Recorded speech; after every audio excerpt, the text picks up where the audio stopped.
No te preocupes, las introducciones tienen que ser breves para pasar rápidamente lo bueno.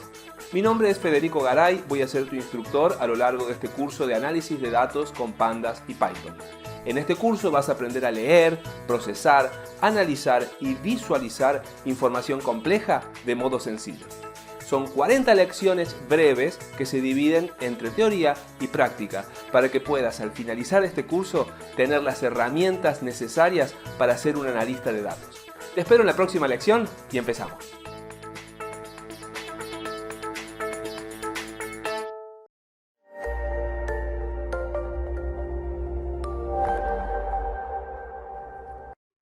En este video vamos a instalar Anaconda.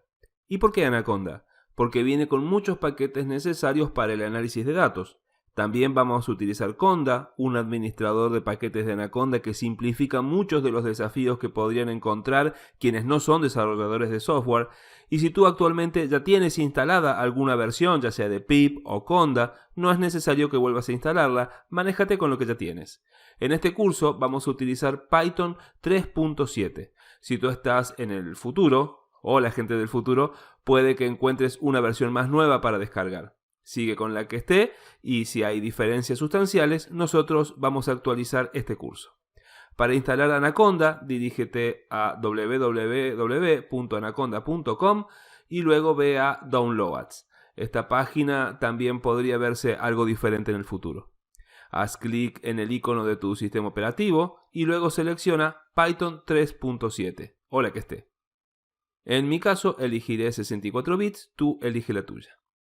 Una vez que se descargue el instalador, sí, está en inglés, asumimos esa realidad y le damos a Next.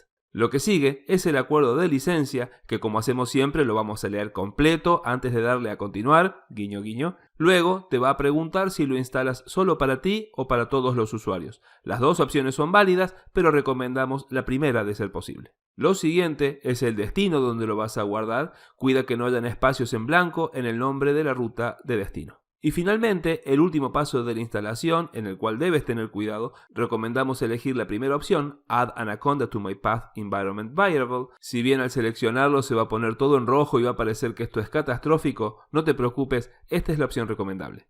Una vez instalado, abres el navegador y ya estás listo para comenzar. Si tuviste algún problema durante la instalación, recomendamos deshabilitar temporalmente el antivirus que tengas durante la instalación de Anaconda y luego vuelve a habilitarlo una vez que hayas finalizado la instalación. Si ya tenías Anaconda desde antes, eso está muy bien, solo te vamos a pedir que verifiques que tengas instalados los 5 paquetes que utilizaremos para este curso. Puedes hacerlo yendo a Environment y escribiendo en el cuadro de búsqueda los nombres de los paquetes, que son NumPy, Pandas, Matplotlib, Seaborn y Jupyter. Ahora sí, estamos listos para comenzar.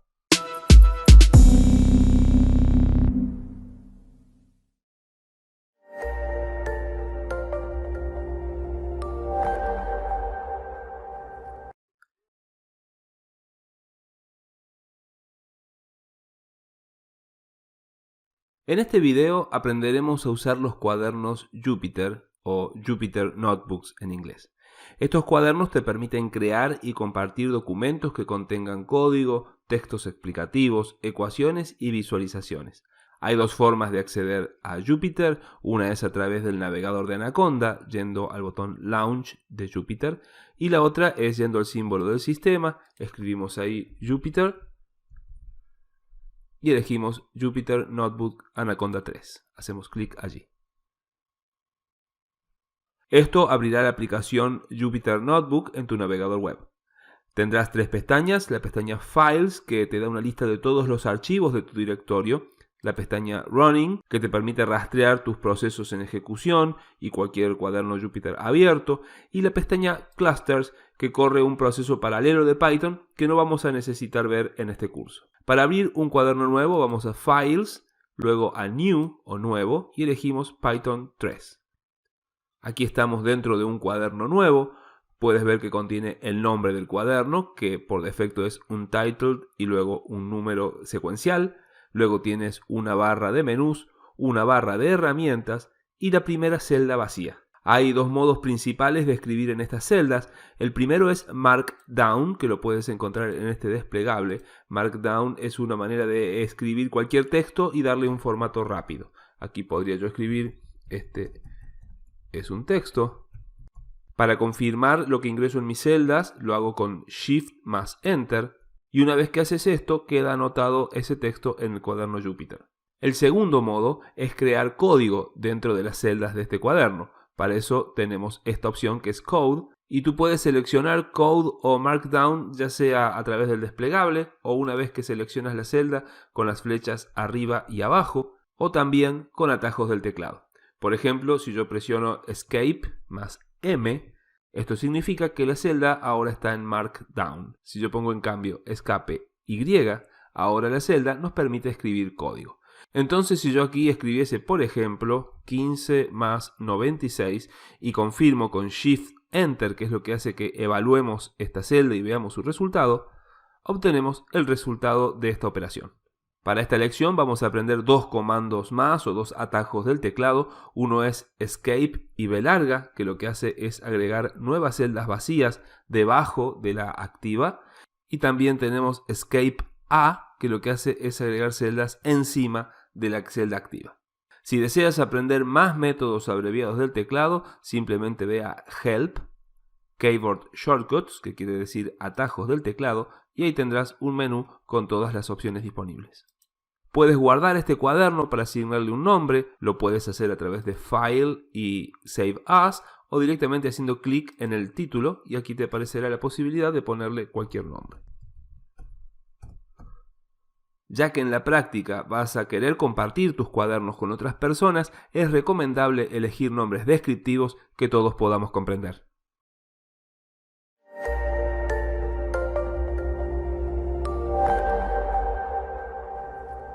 Ahora, para poder usar Pandas, vamos a necesitar importar la biblioteca Pandas de Python. Y hay dos formas de hacer esto. Podemos, por un lado, escribir import pandas en una celda de código y lo que estaremos haciendo es importar la biblioteca pandas de Python. Y entonces ya estaremos en posición de usar las funciones disponibles en esta biblioteca una vez que hayamos escrito esto. Para utilizar las funciones vamos a escribir pandas, punto y el nombre de la función. La otra forma de hacerlo es escribiendo import pandas as pd, es decir, como PD. Aquí también estaremos importando la biblioteca pandas de Python, estaremos haciendo lo mismo, pero estaremos reemplazando la palabra pandas por un alias, una variable a la que llamamos en este caso PD. Es una variable que hemos creado y a la que le asignaremos como contenido todas las funciones de la biblioteca de pandas. Esto significa que si deseas acceder a las funciones y métodos disponibles de esta manera, solo tendrás que escribir PD, punto y el nombre de la función. La documentación de Pandas puede ser fácilmente accesible. Todo lo que necesitarás hacer es escribir PD, punto, y luego presionar la tecla Tab para que te muestre las opciones. Si en cambio escribes PD, punto, cualquiera de las funciones junto a un signo de interrogación, esto proporcionará la cadena de documentación o un resumen del objeto y cómo usarlo. Vamos a ver todo esto en un cuaderno Jupyter para ver cómo importamos Panda y revisamos la documentación. Vamos a importar pandas utilizando el primer método. Estamos en una celda de código y escribimos import pandas. Al darle Shift y Enter, ya hemos importado toda la biblioteca. Podemos comprobarlo ingresando una función de ejemplo, así que vamos a poner pandas, punto, y una función que se llama show-versions junto a un par de paréntesis. Le damos a Shift y Enter y aquí nos trae toda la documentación de la versión de Panda que tenemos. Para obtener una forma más específica de esta información pondremos pandas._version Shift y Enter y aquí nos informa que estamos usando en este caso la versión 0.24.2. Vamos a volver a cero eliminando todas estas líneas de código con el botón cortar. Seleccionamos cada línea, volvemos al comienzo y esta vez utilizaremos el segundo método, import pandas as pd. Shift-T, que en inglés quiere decir importar pandas, pero con el nombre PD. Shift y Enter, supuestamente estamos en el mismo lugar, vamos a comprobarlo poniendo esta vez PD en vez de panda, punto, guión bajo, version, doble guión bajo, Shift Enter, y estamos funcionando exactamente igual, pero esta vez reemplazando pandas con PD. Probemos ahora a conocer las funciones. Si tú pones PD, punto, y la tecla Tab, te muestra todas las posibles funciones que puedes usar de la biblioteca pandas de Python. Pero si empiezas a escribir alguna función, por ejemplo, show versions, una vez que pones show, si ahora presionas Tab, va a completar dado que esta es la única función que empieza con show. Lo otro que puedes hacer es escribir la función, presionar el signo de interrogación, ahora sí le damos a Shift y Enter, y aquí abajo tenemos información sobre esta función, que nos dice que el tipo de información que contiene es una función. Hay muchas otras funciones que podemos utilizar con PDE o con Panda, por ejemplo, read-csv, que esto lo vamos a aprender a usar en las próximas lecciones, es para poder leer un archivo .csv. Si le pongo el signo de interrogación y le damos a Shift y a Enter, nos muestra ahora toda la documentación de read-csv, nos dice los parámetros por defecto que tiene y también que podemos modificar. Vamos a aprender a hacer esto en próximas lecciones, con lo que toda la documentación siempre estará a tu alcance con el signo de interrogación. En las próximas 2 lecciones complementaremos todo esto aprendiendo sobre series y data frames.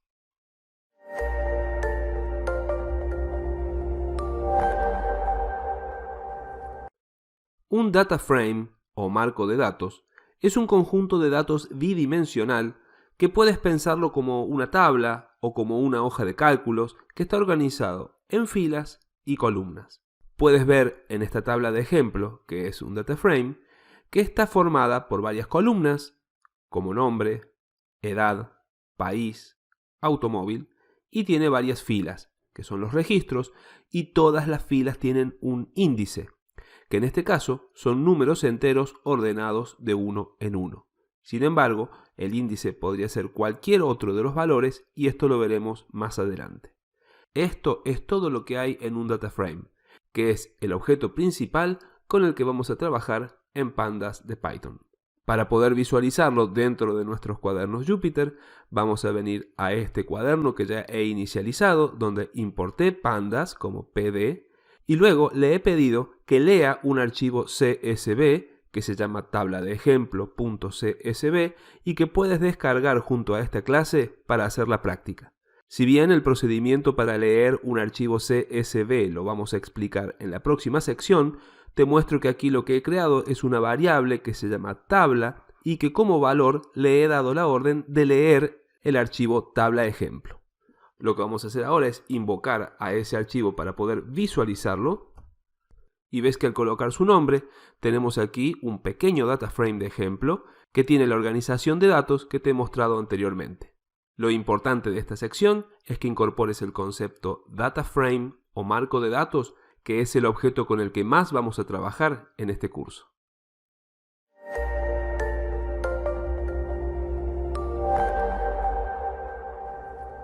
Una serie es una lista de datos unidimensionales organizados a través de un índice.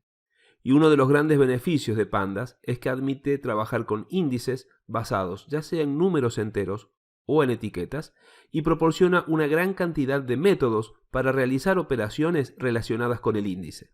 La primera columna se conoce como índice y cada una de las otras columnas corresponde a una serie.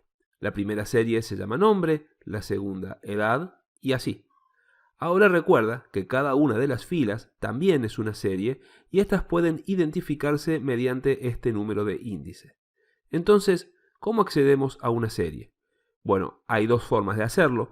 Puedes acceder usando un corchete, ya sea usando una comilla simple o una comilla doble, o puedes usar la notación de puntos. Nombre del data frame, punto, nombre de la serie. La diferencia es que la notación de corchetes te permitirá acceder a cualquier serie siempre, pero la notación de puntos no va a funcionar si hay un espacio en el nombre de la serie. Entonces, si deseas utilizar la notación de puntos, debes asegurarte de que cada uno de los nombres de columna no tengan ningún espacio. También puedes acceder a varias series a la vez y puedes hacerlo al incluir el nombre de la serie en una lista. Veremos otras formas de acceder a partes de los conjuntos de datos en videos posteriores. Vamos a nuestra Jupyter Notebook y trabajemos con las series. Entonces, para acceder, por ejemplo, a la serie nombre, primero invocamos el data frame, que en este caso se llama tabla. Luego abrimos corchetes, que es uno de los métodos, y entre comillas simples o dobles ponemos el nombre de la serie, que en este caso es nombre. Shift Enter y hemos recibido todos los registros de esta serie indexados con números que van del 0 al 3. Como plus recibimos el nombre de la serie y el tipo de dato, que es un objeto. Si quiero acceder a la serie edad usando la notación de puntos, escribo tabla.edad, Shift Enter. He recibido la misma información. Recuerda que si vas a usar la notación de puntos, no deben haber espacios en el nombre de la serie. Si quieres invocar más de una serie, lo hacemos usando doble corchete para crear una lista. Entonces hacemos tabla, doble corchete y entre comillas escribimos por ejemplo nombre, coma y también entre comillas país. Shift Enter y recibimos las dos series. Si quieres saber si estás trabajando con una serie o con un data frame, usamos el comando type o tipo que nos va a proveer esa información. Si el parámetro que le paso a type dentro de un paréntesis es tabla.nombre, me va a decir que este objeto es una serie. En cambio, si yo pusiera type y el parámetro que paso entre paréntesis es esta invocación de dos series conjuntas, lo pegamos aquí, lo procesamos y ahora nos dice que al tener dos series conjuntas ya tenemos un data frame. En la próxima sección aprenderemos correctamente a invocar archivos o data frames para poder aproximarnos al objetivo de este curso, que es enseñarte a analizar datos con Pandas y Python.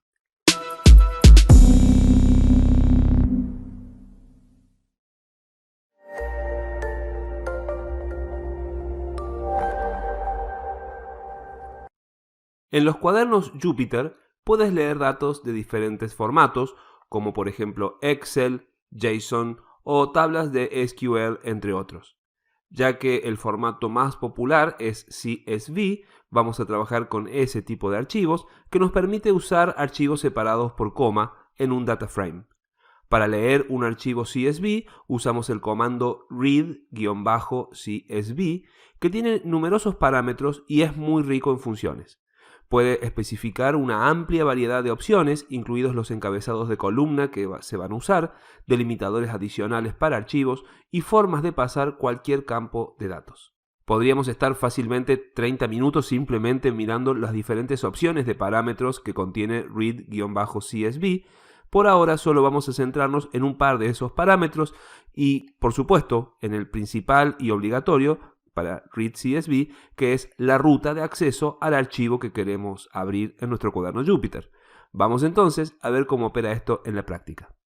Lo primero que hacemos es importar Panda, entonces import Panda as PD, como ya lo hemos hecho hasta ahora.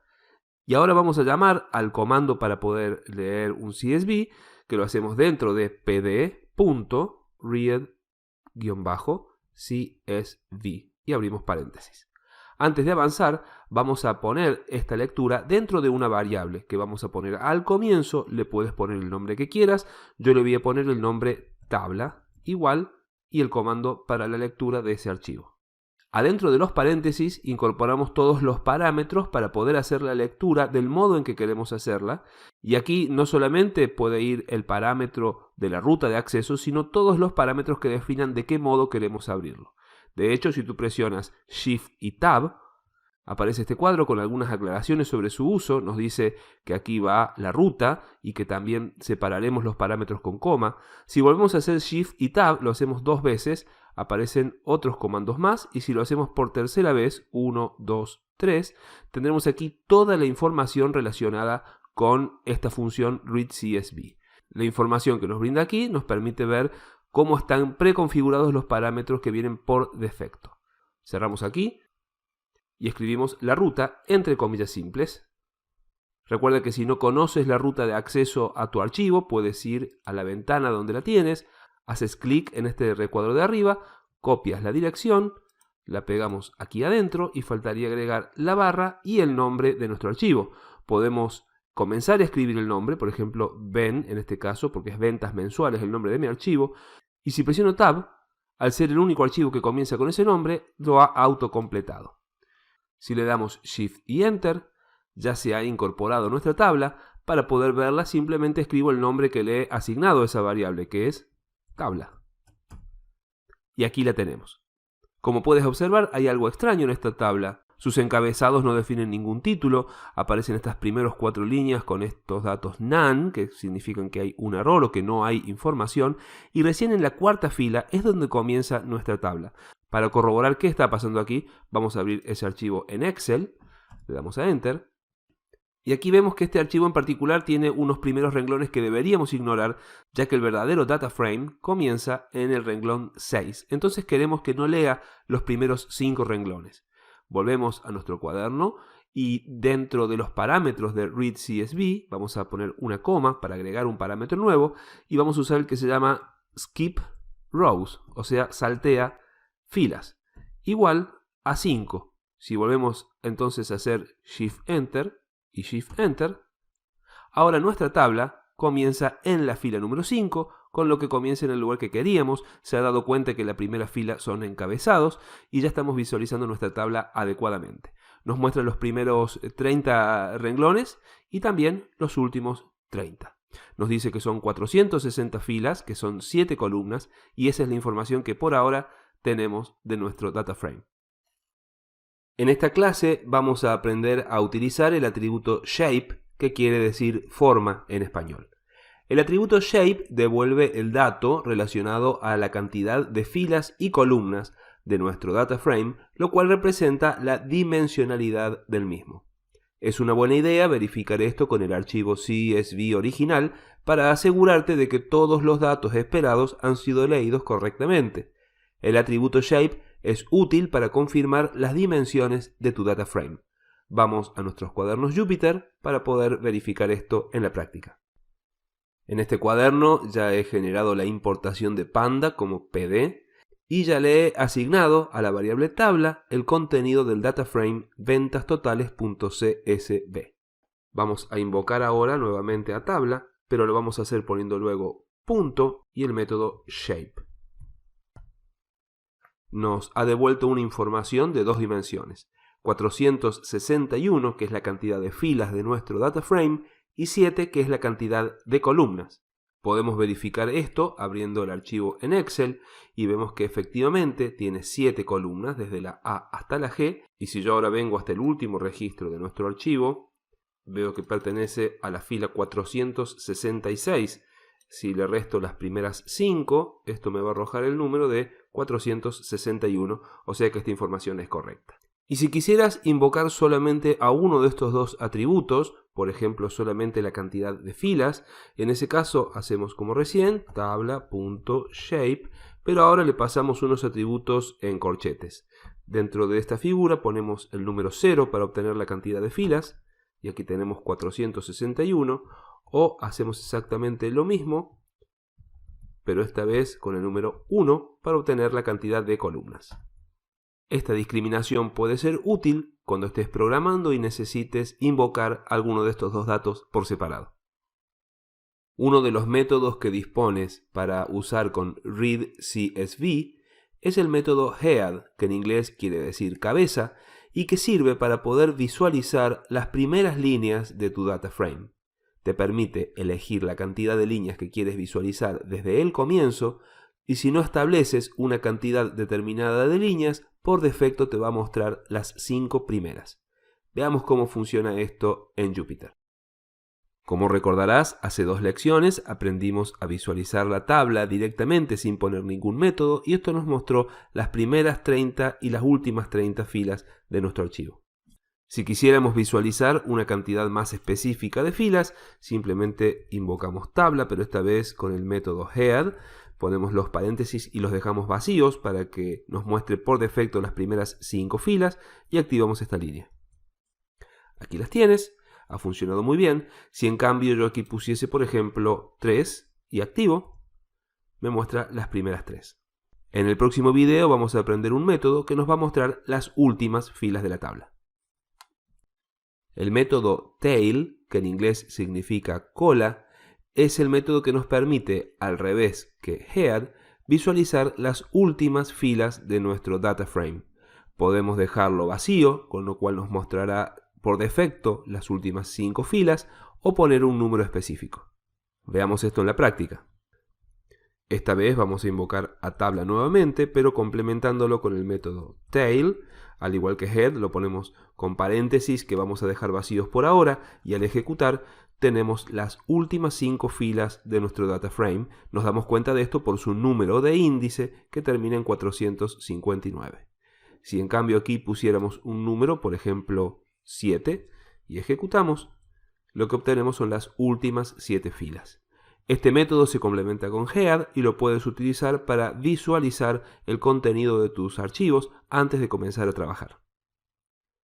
El método info te permite obtener información relacionada con tu data frame, como por ejemplo el número de entradas, el tipo de datos y el número de entradas no nulas que tienes en cada serie de tu data frame. Esto es importante porque muchas veces cuando estás trabajando con datos reales, tú puede que pierdas alguna información. Puedes visualizar esto para determinar cómo manejarás esa información perdida. Vamos a los cuadernos.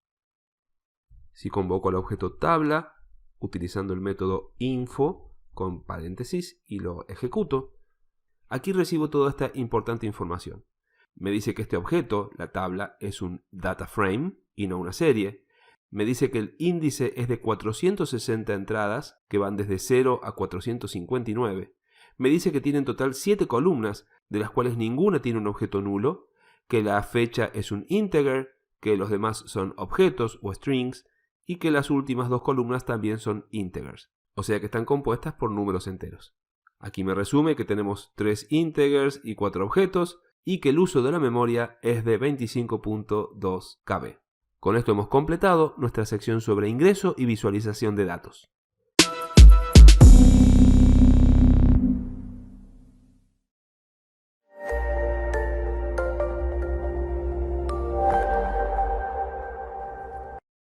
Value count o contar valores es uno de los métodos más útiles de Pandas y lo que hace es devolver un objeto de tipo serie que cuenta todos los valores únicos de tu data frame.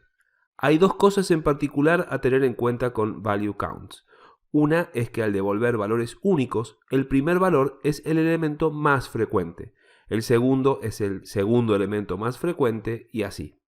Este orden se puede revertir simplemente configurando el parámetro ascending, que quiere decir ascendente, y ponerlo en verdadero.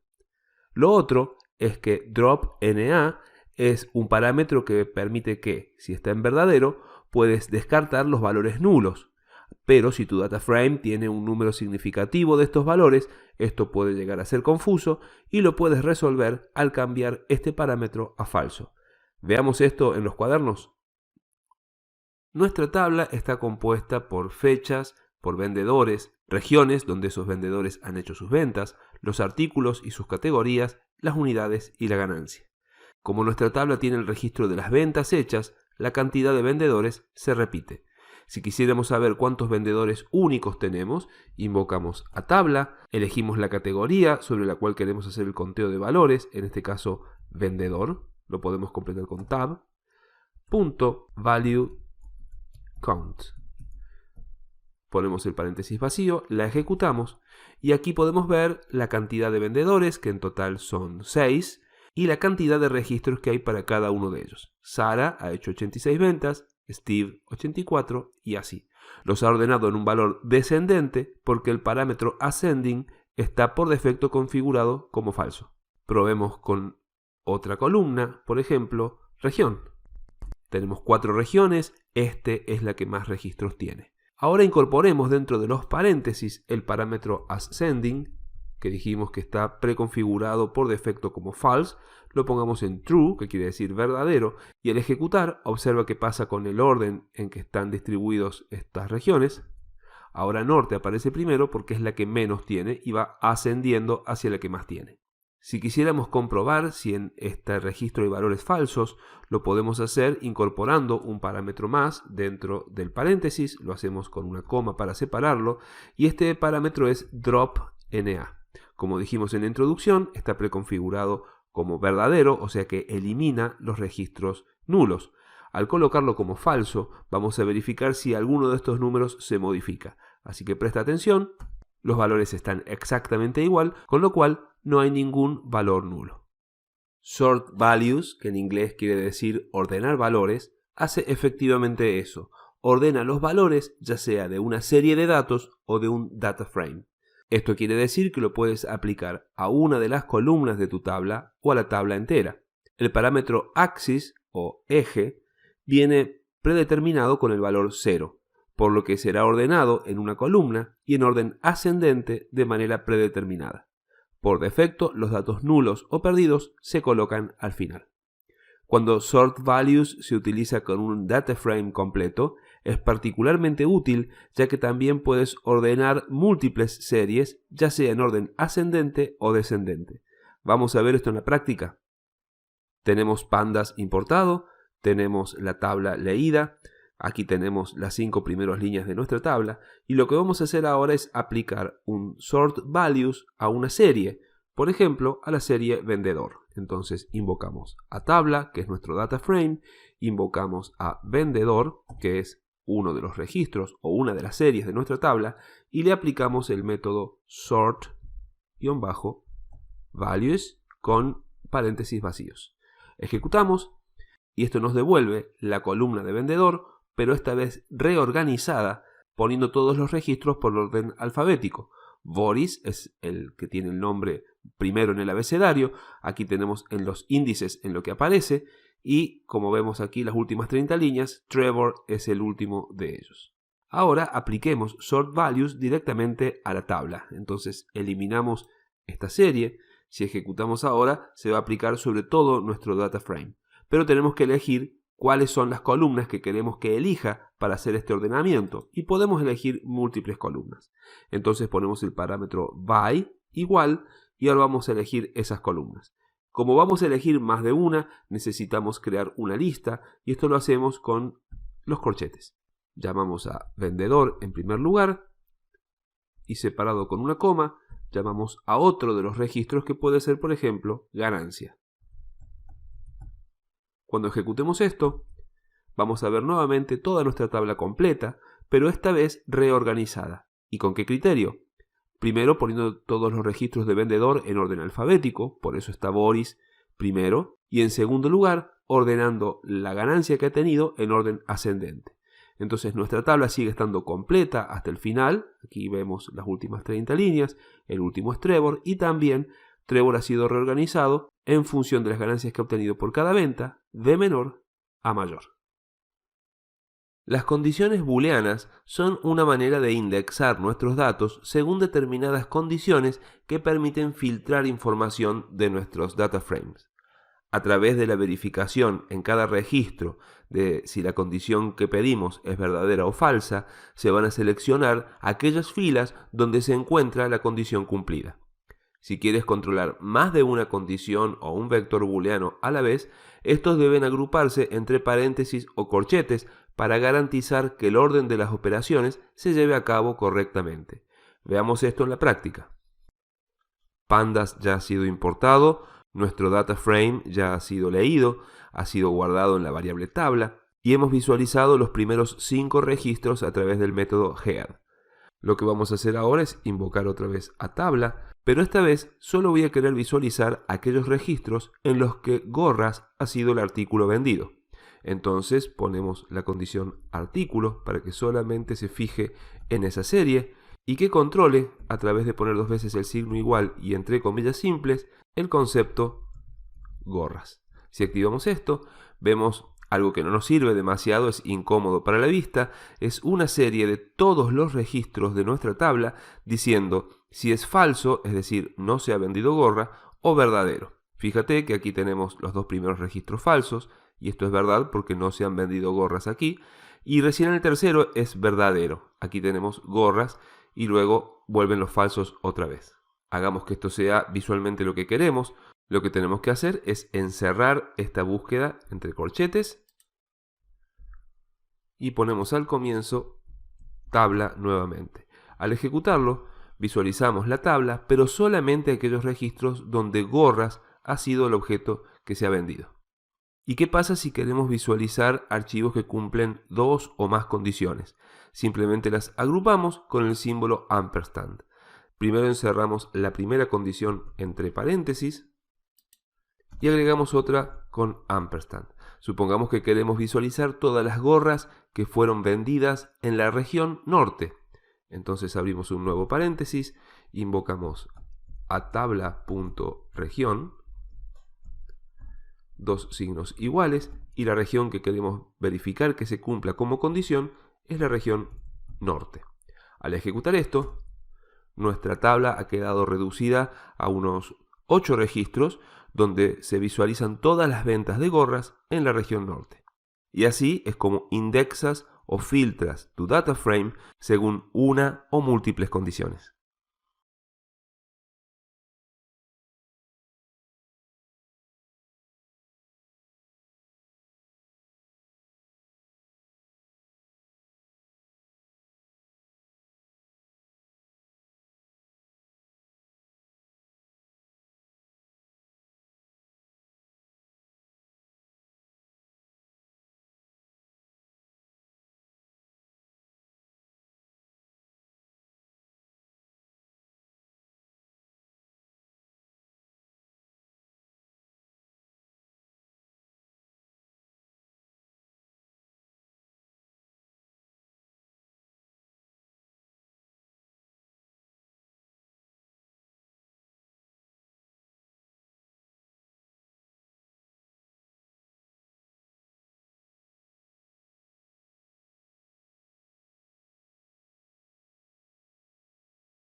Para poder manejarnos adecuadamente en la búsqueda de objetos en nuestros data frames a través de manipular sus nombres, como por ejemplo saber si contiene una expresión o una frase o una letra inclusive, o si es numérica o no lo es, disponemos del atributo str para utilizar con todas las series de nuestro data frame, y es un atributo que nos permite acceder a diferentes métodos como contains, start with o isNumeric. Vamos a ver esto en la práctica. Supongamos que tú eres como yo, entonces no eres bueno con recordar apellidos, mucho menos si tienen una pronunciación nórdica, así que te acuerdas que tienes un vendedor que se llama Trevor, pero no recuerdas su apellido. Por lo tanto, con los métodos que tenemos hasta ahora, como por ejemplo la indexación booleana, no podemos aplicarlo porque no conocemos el nombre completo.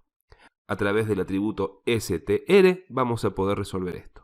Llamamos a la serie de datos interna que es vendedor, donde vamos a encontrar el nombre de Trevor, de quien no recuerdo su apellido, y ahora sí entonces apelamos a str como atributo que cuenta con el método contains, que quiere decir contiene. Entonces escribimos eso, contains, y entre paréntesis queremos ver si contiene la palabra Trevor.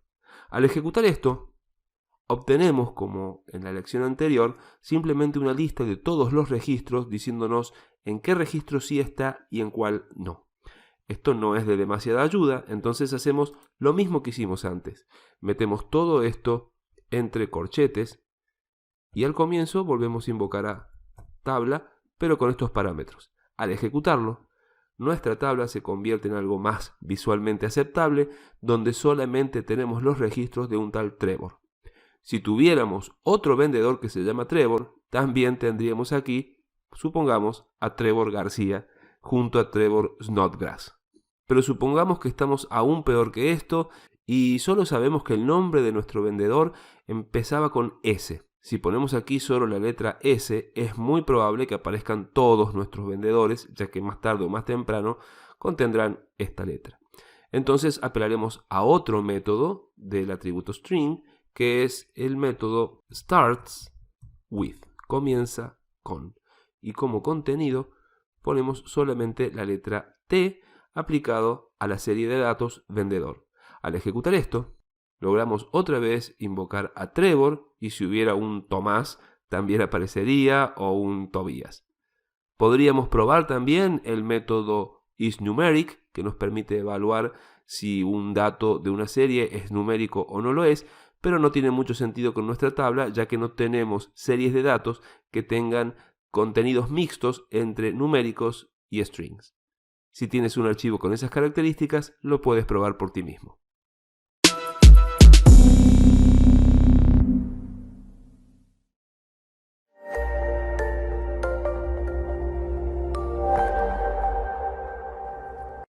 En esta sección aprenderemos a realizar gráficos básicos de una manera muy sencilla.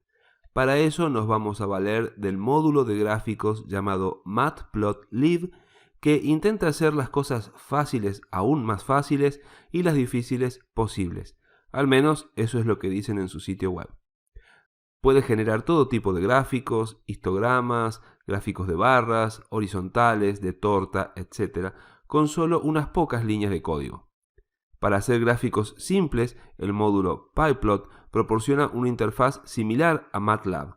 La línea de código que ves en pantalla, import matplotlib.pyplot, te permite usar el módulo de gráficos de Matplotlib a través de una abreviación cómoda como puede ser PLT. Una de las características del kernel de Python es su capacidad de mostrar gráficos que surgen como resultado de ejecutar celdas de código. El kernel de Python funciona a la perfección con la biblioteca de gráficos de Matplotlib para proporcionar esa funcionalidad. Para configurar esto, debes ejecutar esa segunda línea, matplotlib inline, a la que conocemos como un comando mágico que nos permite lograr que el gráfico se muestre inline, es decir, dentro del cuaderno Jupyter, directamente debajo de la celda de código que lo produjo. Los gráficos resultantes también se almacenan en el cuaderno Jupyter. En las próximas clases vamos a ver los diferentes tipos de gráficos que podemos ejecutar. Utilizamos el comando plot para poder generar un gráfico a partir de nuestro data frame.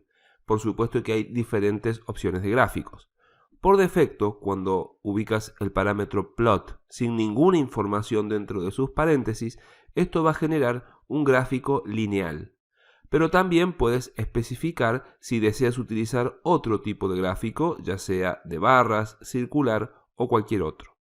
Para ello, dentro de los paréntesis, utilizamos el parámetro kind, que en inglés significa tipo, junto con el signo igual, para especificar qué tipo de diagrama necesitamos. Ten en cuenta que el 50% de la eficacia de tu trabajo mostrando datos gráficamente dependerá de saber determinar qué gráfico será el mejor para representar tus datos. En ese sentido, normalmente usaríamos un gráfico de líneas cuando intentamos realizar un seguimiento de los cambios durante un periodo corto o largo de tiempo. Cuando existen cambios más pequeños, los gráficos lineales son mejores que utilizar un gráfico de barras, y los gráficos lineales también se pueden usar para comparar cambios durante el mismo periodo de tiempo para más de un grupo. Un gráfico de barras, ya sean verticales u horizontales, se usa en los mismos casos, normalmente para comparar entre diferentes grupos o para realizar un seguimiento de los cambios a lo largo del tiempo. Sin embargo, cuando se intenta medir el cambio en el tiempo, los gráficos de barras son mejores cuando esos cambios son grandes. Este es un gráfico de barras horizontales y es casi idéntico a un gráfico de barras verticales, pero tiene sus ejes invertidos. Los gráficos circulares son convenientes de utilizar cuando intentas comparar las diferentes partes de un todo. No muestran cambios con el tiempo. En las próximas secciones veremos los diferentes tipos de gráficos construidos desde nuestro cuaderno Jupyter. Para generar un gráfico lineal lo hacemos con el comando plot y los signos de paréntesis. En el caso de los gráficos lineales, a diferencia del resto de los gráficos, no es necesario aclarar dentro del paréntesis el tipo de gráfico que queremos, ya que por defecto Python va a interpretar que queremos un gráfico lineal, a menos que aclaremos otra cosa. El comando plot será colocado luego del data frame y de la serie de datos que queremos ordenar linealmente. También puede ubicarse luego de un comando que haya ordenado o filtrado esos datos, como por ejemplo value count. Vamos a ver esto en la práctica. En el cuaderno Jupyter que estás viendo ya hemos importado pandas, ya hemos incorporado nuestra data frame y la hemos asignado a una variable llamada tabla y estamos mostrando las primeras líneas de tabla.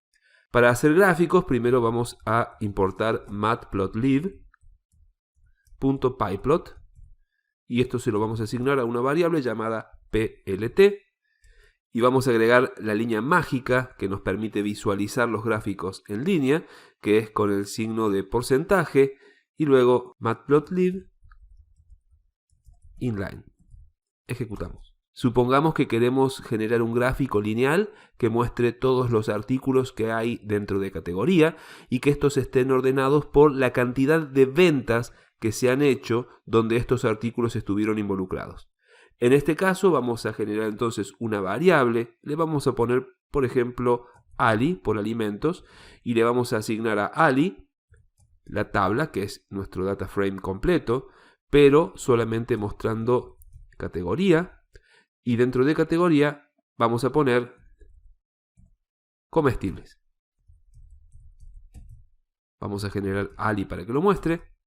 Y aquí vemos que por ahora lo único que hemos generado es una serie de datos en las que nos muestra para cada registro si tiene un comestible o no lo tiene. Nos muestra el valor booleano, false o true.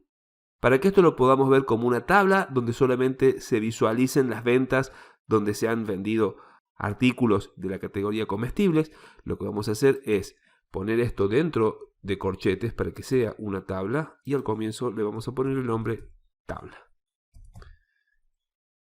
A Ali le vamos a agregar el método head para que solamente podamos ver las 5 primeras líneas. Y aquí lo tienes, solamente ventas con comestibles.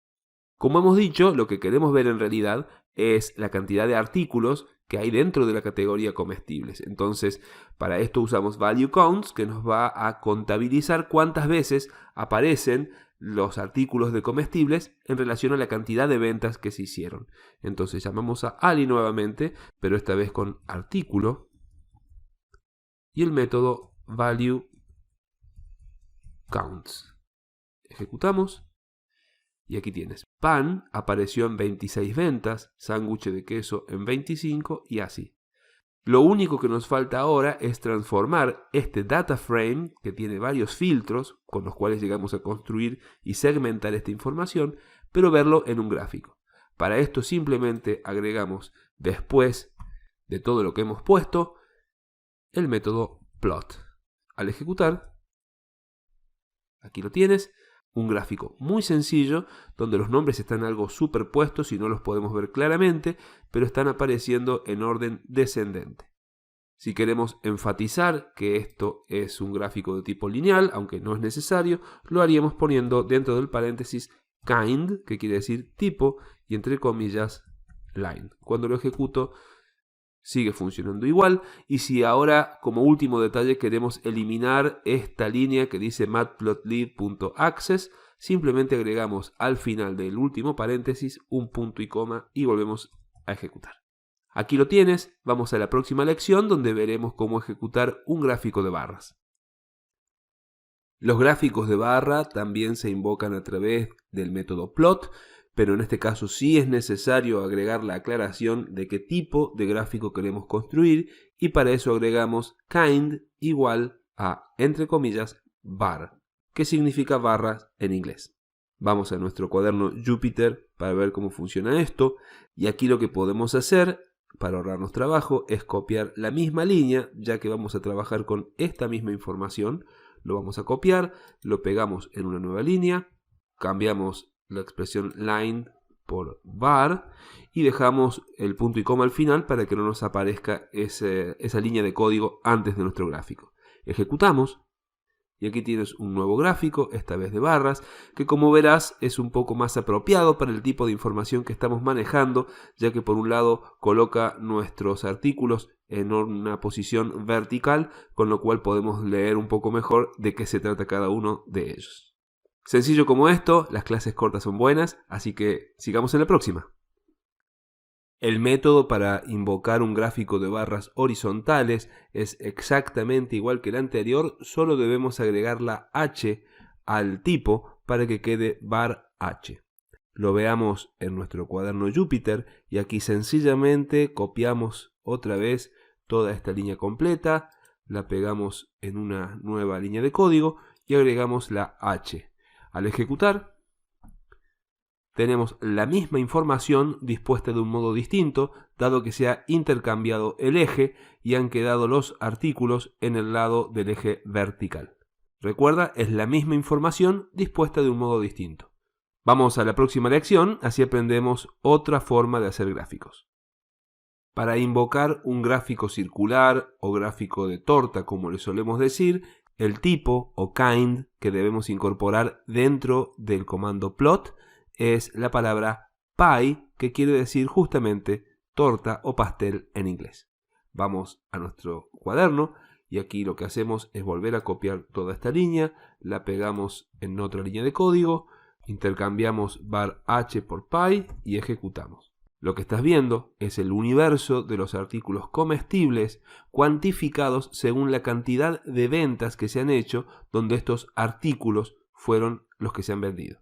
Recuerda que no es recomendable usar cualquier tipo de gráfico para cualquier tipo de datos. En el caso de los datos que hemos seleccionado para ejemplificar los gráficos, yo no usaría el gráfico lineal, porque este tipo de gráfico lo que hace es sugerir una especie de modificación a lo largo del tiempo, cuando en realidad aquí no estamos evaluando tiempo, sino cantidades de distintos artículos. Entonces las barras verticales, las horizontales o el gráfico de torta funcionan perfectamente para este caso. Y el último tipo de gráficos que vamos a cubrir en este curso es algo distinto a los anteriores. Cuando ya pensaste que nos íbamos a seguir repitiendo, te voy a mostrar el gráfico de dispersión. El gráfico de dispersión, a diferencia de los demás gráficos, no funciona con una serie de datos, sino con un data frame. Necesitas cruzar diferentes series para evaluar cómo interactúan en su distribución en el espacio. Por lo tanto, ya no utilizaremos el plot luego de una serie, sino directamente luego de nuestro data frame. Otra característica de los gráficos de dispersión es que solo funcionan intercruzando datos que sean de tipo numérico. Aquí no deben intervenir series que contengan strings. En la construcción de tu método plot, no solo necesitarás poner el tipo como scatter, que es su nombre en inglés, sino también agregar dos parámetros más. X, conteniendo el encabezado de una columna numérica, e Y, conteniendo el encabezado de otra columna numérica. Vamos a ver esto en nuestro cuaderno. Ya no vamos a copiar la línea anterior porque va a tener muchas modificaciones. En este caso tampoco vamos a usar ali, porque esta variable contiene una data frame que solamente tiene strings, como son categoría y artículo. Entonces vamos a trabajar nuevamente con tabla, nuestro data frame completo. Directamente luego de tabla invocamos a plot, abrimos el paréntesis, le pedimos que el tipo o kind sea scatter, que quiere decir dispersión. Luego agregamos una coma para agregar otro parámetro que va a ser x, que va a ser igual, en este caso, a unidades. Y luego otra coma para agregar y, que va a ser igual a ganancia. También vamos a poner el punto y coma al final para que solamente aparezca nuestro gráfico sin la línea de código previa. Ejecutamos y aquí tienes un tipo de gráfico que es el de dispersión, que te muestra diferentes puntos allí donde hay un entrecruzamiento entre cantidad de unidades y ganancia obtenida. Para el caso de nuestro gráfico en particular, no es este un diagrama particularmente útil, pero lo importante es que aquí has aprendido cómo puedes generarlo.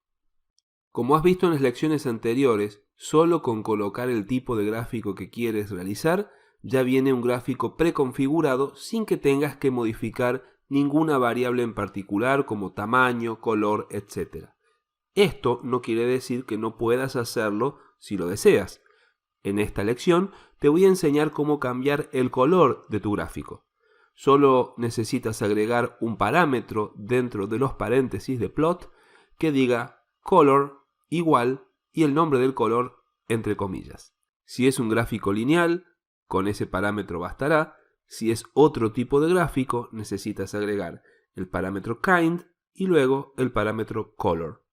Para que conozcas todo el catálogo de colores que tienes disponible, puedes ingresar a Matplotlib y buscar entre todos sus catálogos el que corresponde a los colores. Allí gozarás de una inmensa cantidad de colores con sus respectivos nombres. Veamos esto en nuestro cuaderno. Lo que vamos a hacer aquí es simplemente volver a nuestros primeros gráficos.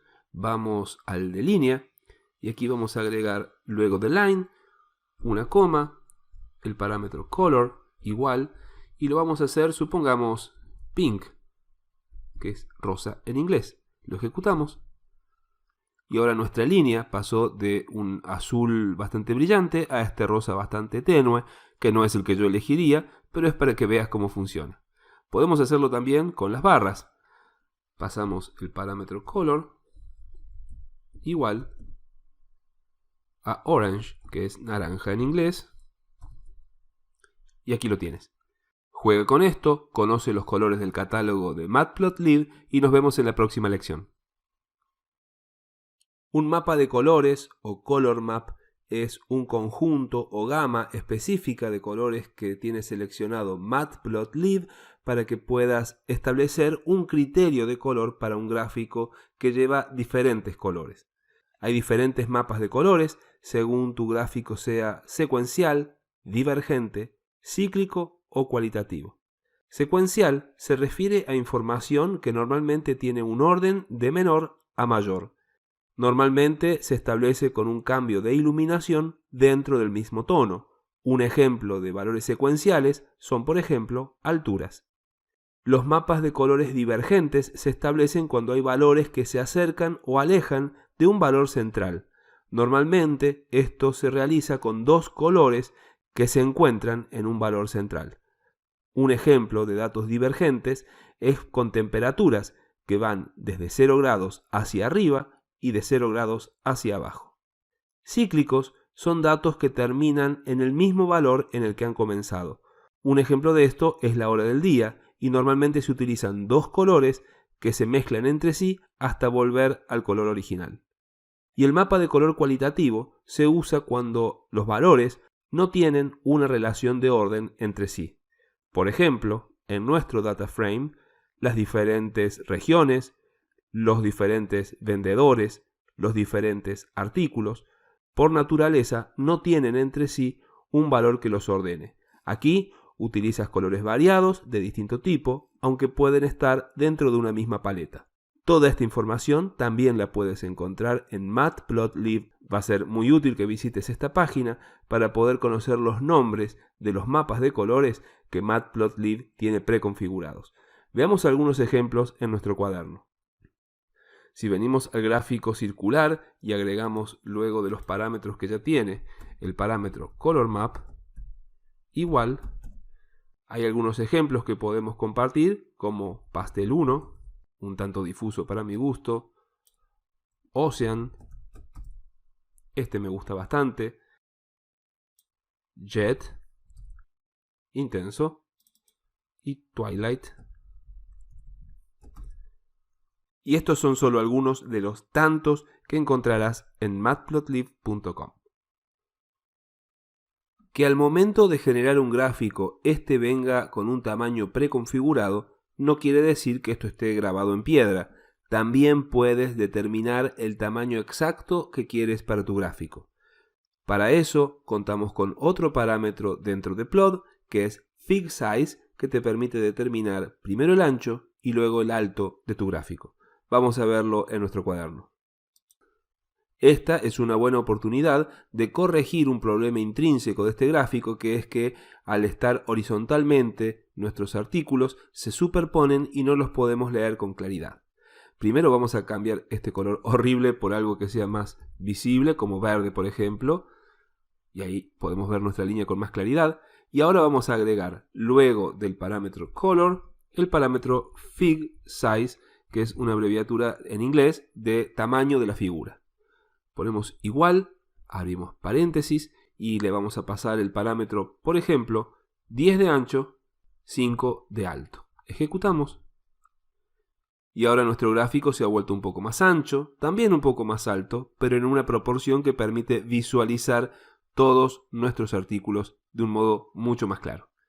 Practica manipular el tamaño de tus gráficos y nos vemos en la próxima lección.